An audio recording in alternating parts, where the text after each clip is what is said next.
Okay, so our presentation is about South Korea and social media.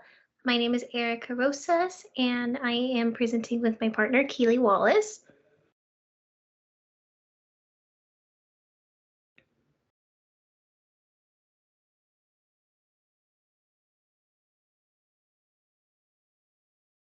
So, our agenda, we will be going through the importance of social media in South Korea and how social media has grown over time, social media and the effect on youth culture, the relationship between family norms and social media, and how social media is used to grow the South Korean markets.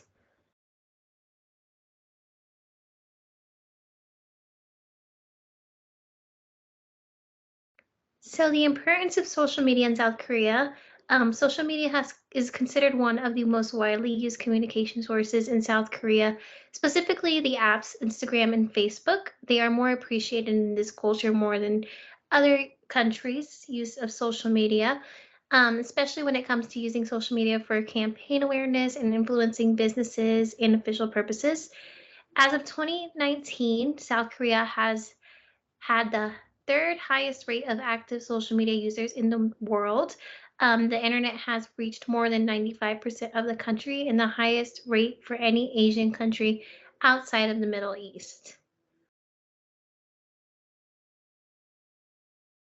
And here is a graph where it'll show you the number of social network users in South Korea from 2017 to 2026. So as you can see in 2017, it was at about 40 million users, and they expect that in 2026, at the very end, you'll see that they expect about 47.7 users.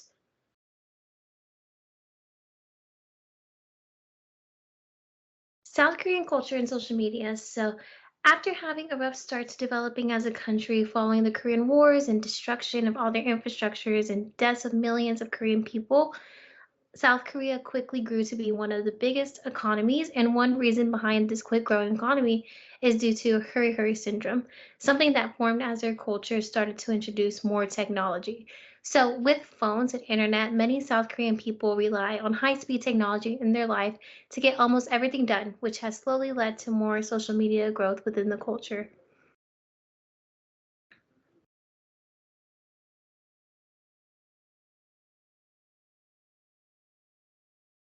So, the youth culture, in the process of the democratization of South Korea, it led to more freedom among the youth and giving them the ability to explore and enjoy Western culture as well.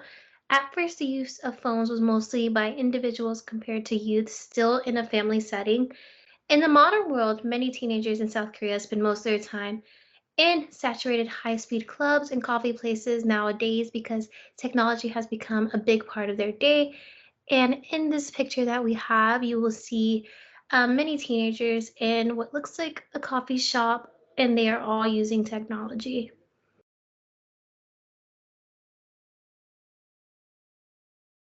Okay, so in this graph, we talk about how the social media audience profile in South Korea as of January of 2019. As you can tell, there's just a slight amount of 13 to 17-year-olds that seem to use social media, both female and male. As they grow older, between the ages of 18 to 24 and 25 to 34, you can see a great increase in the amount of social media audience. Uh, Both still equally female and male, not that big of a difference, statistically speaking. As they get older, there's a slight decrease. Obviously, 65-year-olds don't tend to use a lot of social media based off of these graphs, but still showing a good amount of social media use even in the older ages of South Korean people. And now we're talking about family culture and how social media and the relationship between the family culture and that. So the introduction of social media and phones had to learn how to connect with South Korean family norms and culture. For many youth, they relied on their parents to pay for their mobile phones, which in turn allowed parents to keep track of their kids and more. Parents usually give Korean youth their first mobile phone as a gift in their early teens or even earlier, symbolizing parental recognition of the child's youth and independence. It also allows parents the option to use their children's dependence on social media and technology as a way of disciplining them. Especially in today's modern world, a lot of families, especially in South Korea, use social media, as we just talked about on these slides, which is a great difference from back in the day, historically speaking, where a lot of family culture relied just within each other. And with the introduction of social media, it has allowed them to kind of broaden their horizon and engage with family they maybe not have had the option to back in the day. So this is just another thing adding on to the relationship between social media and family culture. And now talking about social media and marketing. Social media has allowed marketing companies to focus and center on the consumer's needs in any way possible. In many marketing companies, social media has allowed them to create an easier way to achieve customer service. Instead of relying on old customer service lines, companies use Facebook or Twitter to solve customer issues. In Korea, most services and top brands have seen this pattern and are focusing on SNS marketing. Other South Korean companies involving agriculture and food are being taught to use social media as well to focus more on the consumer and the market. I think especially nowadays, you can notice on social media a lot of not even South Korean South Korean marketing, but other places are starting to use Facebook or Twitter, Instagram as well, just to um, kind of introduce more things to the customer and the consumer, because a lot of consumers use social media nowadays. So I think a lot of countries are starting to piggyback off of South Korea and their companies and how they decide to do business and rely on customer service nowadays. In this graph from February of 2022, it's showing the digital growth in South Korea and the change in the use of connected devices and services over time. So in the first bubble, it says total population, and it shows a 0.06% increase from a year-on-year change, which is about 30,000 people. And then in the next bubble, it talks about the cellular mobile connections with a 1.1 increase from a year-to-year change, which is about 677,000.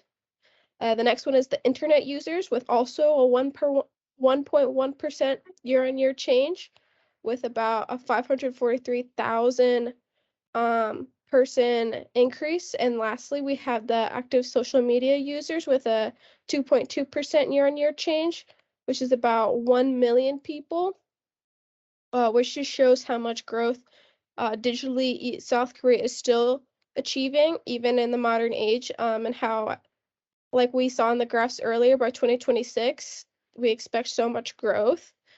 So this just goes along with that whole idea of social media in South Korea and their culture and how it seems to still be growing. So the summary of just in general social media and the South Korean culture, as South Korea has developed throughout the years, the introduction of social media has been influential not just culturally, but economically and within South Korean families. Social media has created a high-speed environment among many South Koreans due to their reliance on technology and social platforms to do most of their work. Among the youth, social media has allowed them to become more connected with friends who may be farther away compared to what their elders went through.